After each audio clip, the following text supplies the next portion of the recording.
Hey guys, what's up? Welcome back to the Holderhek channel. I'm going to go over yet another Shadowlands video because I've been having a ton of fun in Shadowlands. So I just want to go over my favorite class and spec, the Enhancement Shaman.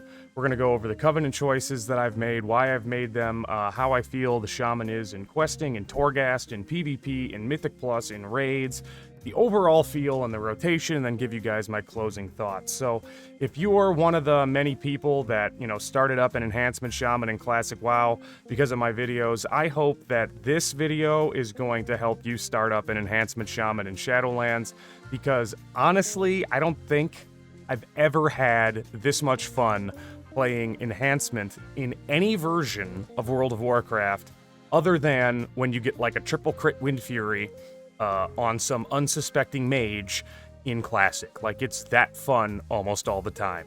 So with that massive, like, impossible stratosphere expectations delivered, let's go into why I feel this way.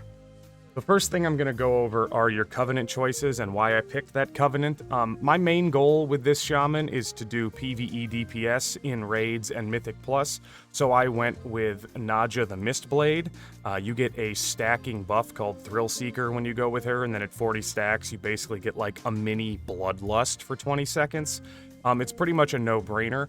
I will say, though, that if your goal is PvP, you're probably going to want to go with the Necro Lords, because if you go with them, you can get a 20 to 50% health shield every 2 minutes that can't be dispelled or stolen. And Enhancement is very squishy in PvP, although we do have very strong self-heals. I'll get into that in a moment. But if your goal is PvP, I would probably say go Necrolords.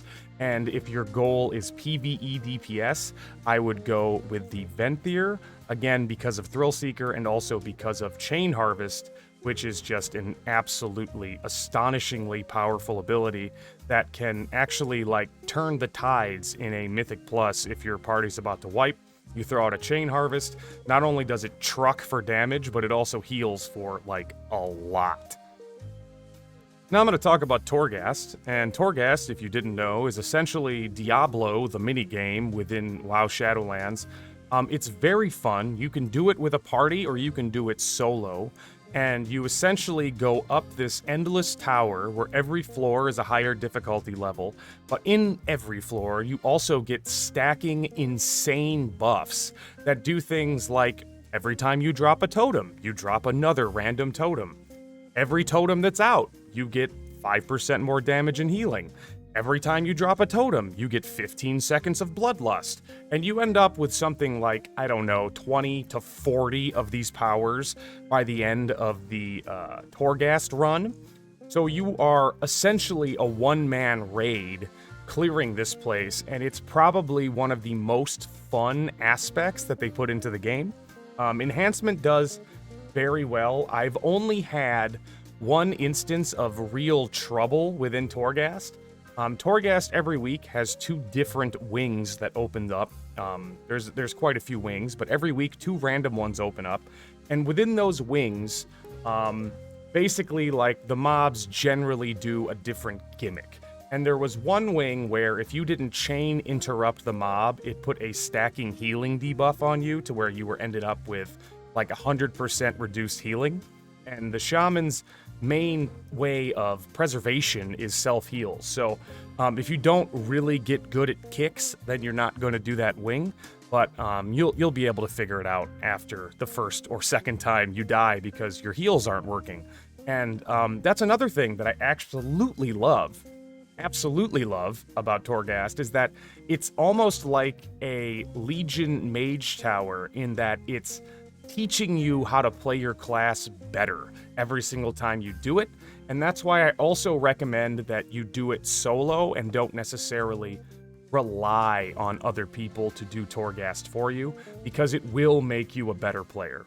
I think Enhancement is doing really great so far in Tourghast, and it's also very fun. Now in PvP, I've been doing Battlegrounds, Epic Battlegrounds, and Arena Skirmishes. I've yet to create a official arena team yet, but I haven't really seriously arenaed since Burning Crusade, so we'll see how that goes. But in arena skirmishes, I've been doing 2v2s and 3v3s. And once again, enhancement is pretty strong in those brackets. You're going to be focused first.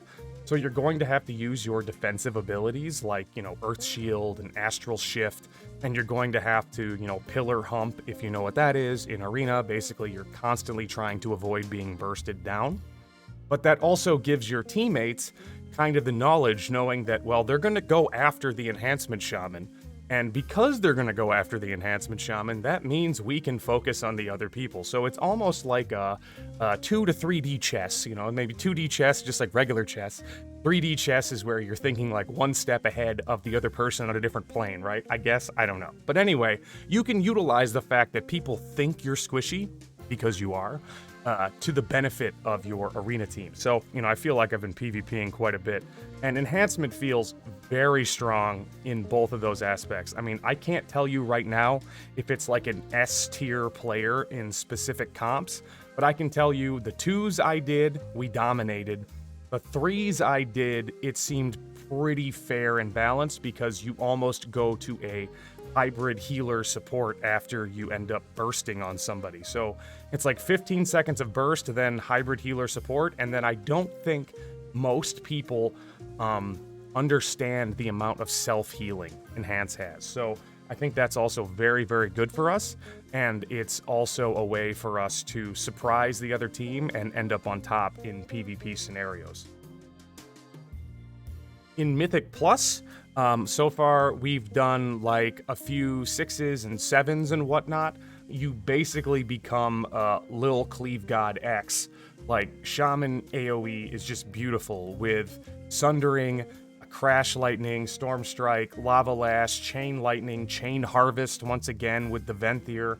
And as I said earlier, Chain Harvest is a great way to top off your entire party if there's some sort of massive burst mechanic about to go out, as well as using your 5 Maelstrom stacks. So again, if you're new to Shadowlands, the way the Enhancement Shaman works is certain abilities and auto attacks give you this chance to generate Maelstrom as a resource, and at 5 Maelstrom, it makes any of your spells instant cast.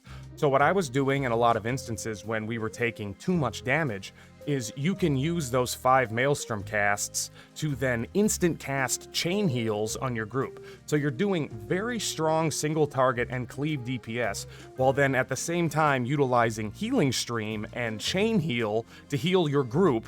So it's almost like Blizzard has actually figured out how to make a hybrid class function as a hybrid class, and I am just utterly and completely blown away.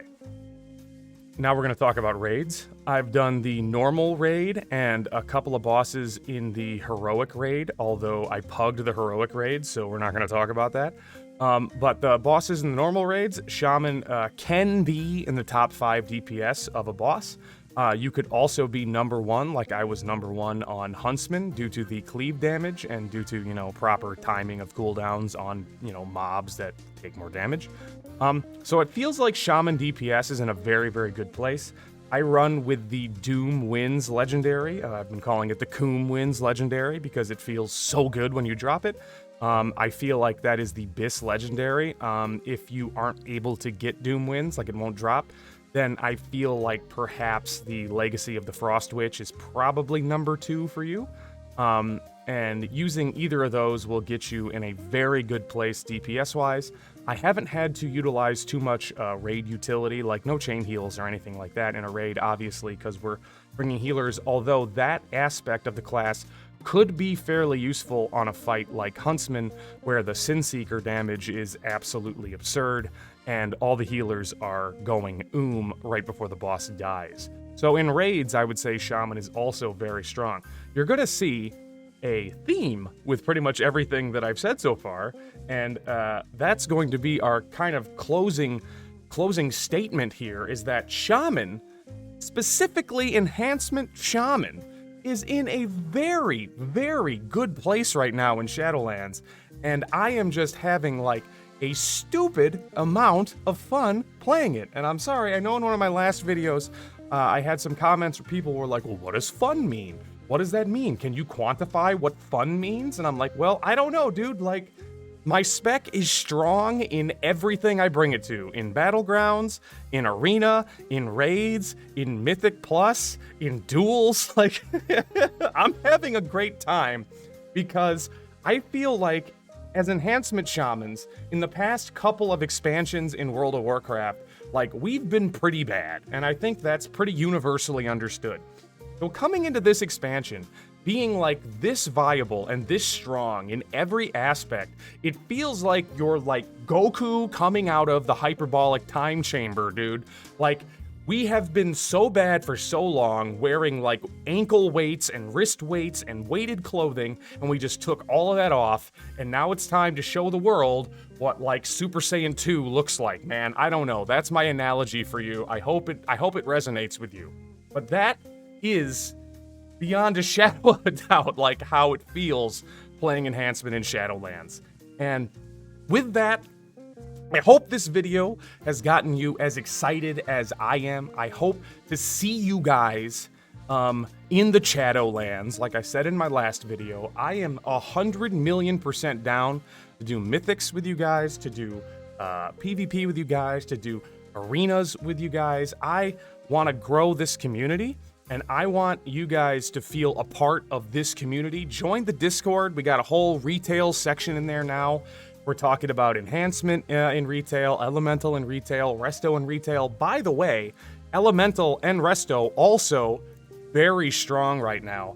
I have no idea why it took Shaman going to the afterlife, a class which, by the way, draws its powers from, like, you know, the elements, going to a place that isn't a planet, a class that draws its powers from the planet, and basically being now way, way, way stronger that we're away from the planet. I don't know. That's just my particular D&D brain, like, kicking in and being like, well, this doesn't make any sense. And yes, I know shamans draw their power from, like, the elemental planes, which are, you know, it's whatever. Okay, listen, I understand. Okay, it was just funny when I thought about it. Let's not think about it any further than that, okay? So I hope you guys have a fantastic rest of your week. I'm going to be coming back with some Burning Crusade videos and then also some more Classic WoW videos. As we get better at killing bosses in Naxxramas, I want to do a final, like, you know, Defy Expectations guide, how to do max DPS in Naxxramas as, you know, the meme specs. We got elementals pulling like 1100 DPS on Maxina. It's my goal to do at least 1000 DPS on a couple of bosses in Nax, so hopefully that happens. Hopefully all of our healers don't quit the game. Please God, healers don't quit the game. So I'll see you guys on Fairbanks in Classic WoW. I hope to see you guys on Destramath in Retail WoW. Hit me up. My WoW BNet is in the description. You can also hit me up on Discord. You guys have a great one. I'll talk to you later, and bye.